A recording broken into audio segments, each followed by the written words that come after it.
You know, God is worthy of our praise all day, every day, no matter what kind of a day it is. In the worst of times. Conversely, Paul and Silas were going through a difficult time in their lives. A slave girl with a spirit that allowed her to tell fortunes had been pursuing them for several days. "These men are servants of the Most High God, who are telling you the way to be saved," she had yelled, day after day. When Paul finally had enough, he gave the spirit the order to leave the girl in Jesus' name, and it did. The proprietors of the girl, furious at their loss of revenue, then agitated the populace and the city's authorities until Paul and Silas were stripped, assaulted, and taken to the jail, where their feet were put in stocks.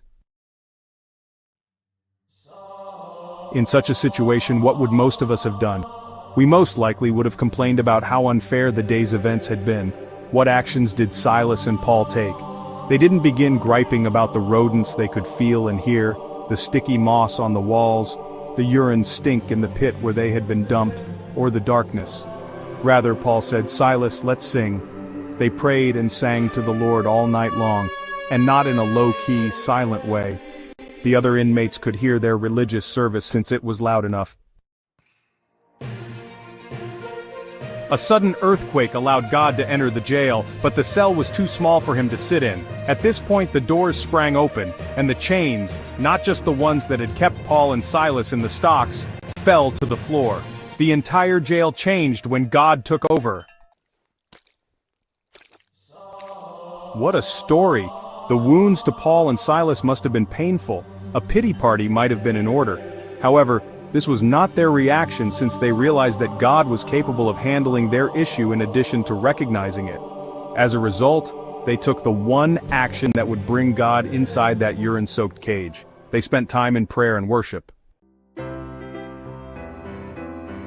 What sort of prison are you in, and what issue is threatening to overwhelm you? When you are confronted with situations that never seem to improve, or things that make you feel afraid, it is simple to complain. However, you must fight the urge to moan, mutter, and grouse if you want God to enter your cell. Instead, you must choose to give him praise. Simply look to God above your emotions, worries, and situation. Give thanks to him for any blessings you have received from his hand, no matter how minor or unimportant they may appear. Remind yourself of all that is right in your life, rather than all that is wrong. The lion from the tribe of praise will appear and break your captivity if you do this, if you will deliberately decide to trust God and declare his favor to you. In addition, he will break your bonds and drive out your darkness. No, you might not see doors fly open or feel the ground quake under your feet, but as your praise brings his presence into your life, you'll notice a shift in your attitude and perspective. Try it out. If necessary, start small, but start somewhere. Open your mouth and make room for God to sit with you when you have found something in your life to be grateful for. He may amaze you with what he does. But don't believe that you can't have your own private praise session in the valley or on the top of a mountain. Because there isn't anything particularly noteworthy to call our attention to God, the typical days of our lives are perhaps the most difficult times to give him gratitude. For this reason, we need to develop the practice of giving thanks to the Lord. You know, the majority of us are prone to grumbling, but just think for a moment.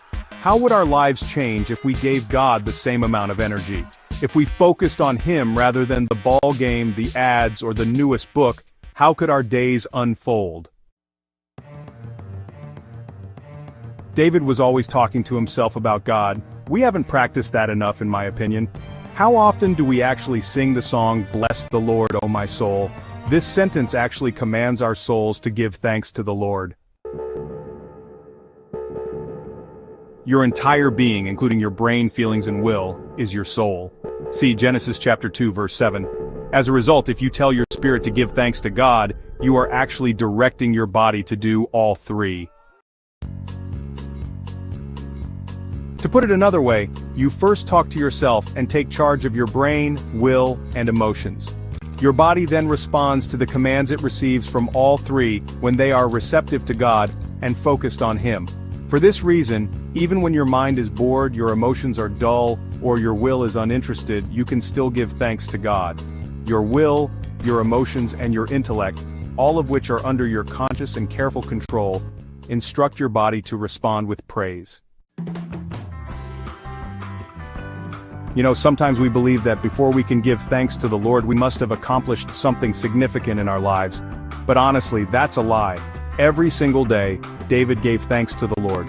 Whether he had recently won a fight or made a mistake, he discussed it with God.